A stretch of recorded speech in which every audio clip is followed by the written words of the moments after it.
ধন্যবাদ সবাইকে, শুভেচ্ছা। দেখেন,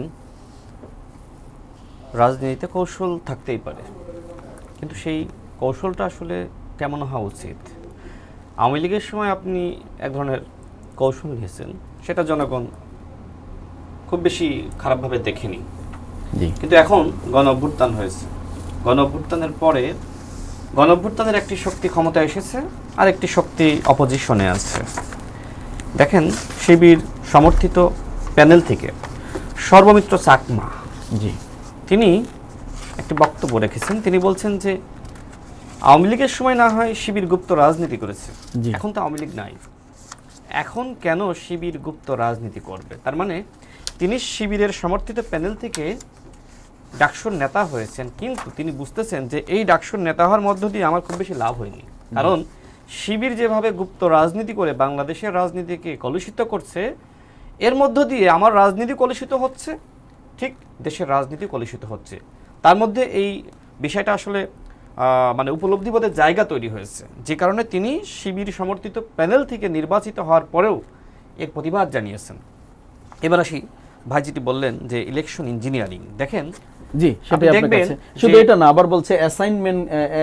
এক্স্যাক্টলি, আমি সবগুলো নোট করেছি, আমি কথা বলবো। জি, ইউরোপীয় ইউনিয়নের পক্ষ থেকে যে আপনার নির্বাচন আমি তা যাওয়ার আগে আপনার কাছে আরেকটি প্রশ্ন করতে চাই। যেটা বলছেন, আপনি বলছেন যে রাজনীতিতে কৌশল থাকবে, তাহলে কি এই গুপ্তর যে ছিল সেটা কি কৌশলের অংশ পড়ে না? আমি একটু শেষ করি। আমি যে কথা বলছিলাম যে ইলেকশন ইঞ্জিনিয়ারিং, জি, সেই ইলেকশন ইঞ্জিনিয়ারিং আদৌ হয়েছে কিনা সেটি নিয়ে যারা বিদেশি অবজারভার বাংলাদেশে এসেছিলেন স্পষ্টই তাদের একটি খুবই গুরুত্বপূর্ণ, ইউরোপীয় ইউনিয়নের যে আপনার ওই দেশের যে সরকারি দায়িত্বপ্রাপ্ত যারা আসলে অবজারভার হিসেবে এসেছিলেন, তারা বলছেন যে বাংলাদেশে ইলেকশন ইঞ্জিনিয়ারিং হয়নি। এখন আমার প্রশ্ন হলো, ঠিক আছে, আপনি যেহেতু অপোজিশনে আছেন, আপনি তো সরকারকে বিতর্কিত করবেন, এটা আপনার পলিসি বা কৌশল, কিন্তু সেই কৌশল যাতে এমন না হয় যে মানুষ বুঝে ফেলাই, মানুষ মনে করে যে আপনি আসলে শুধুমাত্র বিরোধিতার খাতিরে আসলে বিরোধিতা করছেন। দেখেন, আপনি বলছেন যে জাতীয় নির্বাচনে ইঞ্জিনিয়ারিং হয়েছে, গণভোটে তাহলে ইঞ্জিনিয়ারিং হয়নি, দুইটা ভোট তো একই সাথে হয়েছে।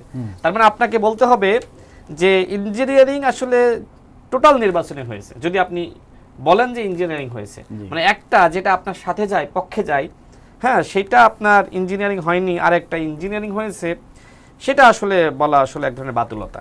এবং এই বিষয়তে স্পষ্ট আমাদের যারা বাংলাদেশের যারা অবজারভার আছে, আমি তাদের কথা বাদ দিলাম, যারা বিদেশি অবজারভার এসেছিলেন, এবং তারা কিন্তু ওই যে পাতানো ম্যাচ খেলতে আসে নাই বা ম্যাচ দেখতে আসে নাই, তারা কিন্তু ওই দেশের সরকার থেকে অ্যাসাইন করা। জি, তো ইঞ্জিনিয়ারিং ব্যাপারটা ক্লিয়ার করলাম। এবার কৌশল, আপনি বলছেন আমি বলবো কৌশল, আমি আসতেছি। দেখেন, তিনি আরেকটা কথা বলেছেন যে জামাত নেতৃত্ব দিয়ে গণ অভ্যুত্থান ঘটিয়েছে, এই জন্য বিএনপি ক্ষমতা এসেছে। What is this? আমি ফার্স্ট তার কাছ থেকে এই কথা শুনলাম, শুনে আমি আসলে অবাক হয়েছি। এতদিন আসলে জামাতের কেউ দাবি করে না, আজকে ভাই দাবি করেছে। ভাই তো আসলে অনেক ভাইরাল কথাবার্তা বলেন, যেমন এর আগে তিনি ভোট চাইতে গিয়ে বলেছিলেন যে বিড়িতে শুকটান দিয়ে দাড়িপাল্লায় ভোট চাইলে বা দাড়িপাল্লার পক্ষে কথা বললে আল্লাহ মাফ করে দিলেও দিতে পারে, এটা তিনি ব্যাখ্যা দিবেন। তো যাই হোক,